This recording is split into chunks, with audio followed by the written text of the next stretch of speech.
বাঙালিদের দুটি রূপ, এক ব্যর্থদের নিয়ে মজা করা, দুই সফলদেরকে নিয়ে হিংসা করা।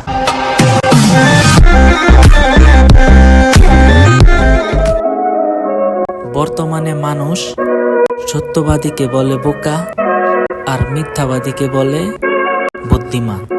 হায়রে মানুষ।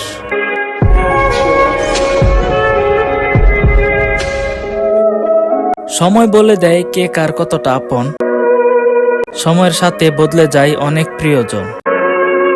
সময়ের সাথে বোঝা যায় কে আপন, কে পর, কে বন্ধু, কে বাপ স্বার্থপর।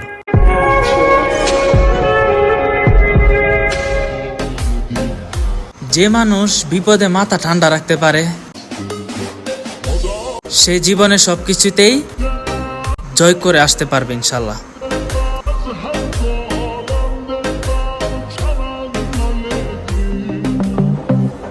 অযোগ্য কাউকে যদি যোগ্য বানান, সে যোগ্য হয়ে প্রথমে আপনাকেই অযোগ্য বানানোর চেষ্টা করবে। এটাই বাস্তব। চাচার কথা শুনে আমি অবাক হয়ে গেলাম। 1 লাখ টাকা দিব, বছরে 20,000 টাকা বেশি দিতে হইব।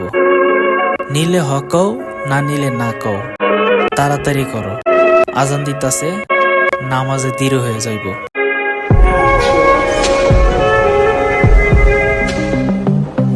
জীবনে যা কিছুই ছেড়ে দাও না কেন, হাসি আর আশা কখনো ছাড়বে না, কারণ এই দুটো জিনিসই তোমাকে বেঁচে থাকতে সাহায্য করবে।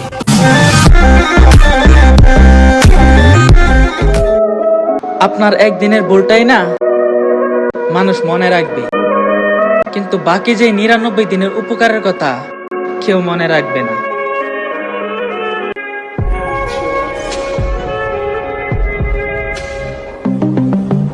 বিদেশ একসাথে আসছি, আমার সাথেরটা জায়গা জমি কিনে ভরে ফেলছে, অথচ আমি কিছুই করতে পারিনি। পার্থক্য একটাই, সে বেশি কামা, আমি একটু কম কামাই। আলহামদুলিল্লাহ। মাঝে মাঝে এই কঠিন সম্মুখীন হওয়া ভালো, কারণ বিশ্বাসঘাতক আর স্বার্থপর মানুষগুলাকে চেনা যায়।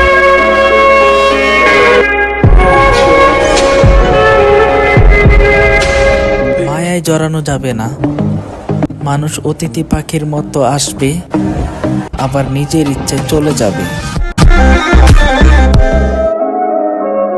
স্বার্থ থাকলে ময়লা কাপড় থেকেও সুগন্ধি আসে, আর স্বার্থ ফুরিয়ে গেলে সুগন্ধিযুক্ত কাপড় থেকেও দুর্গন্ধ আসে।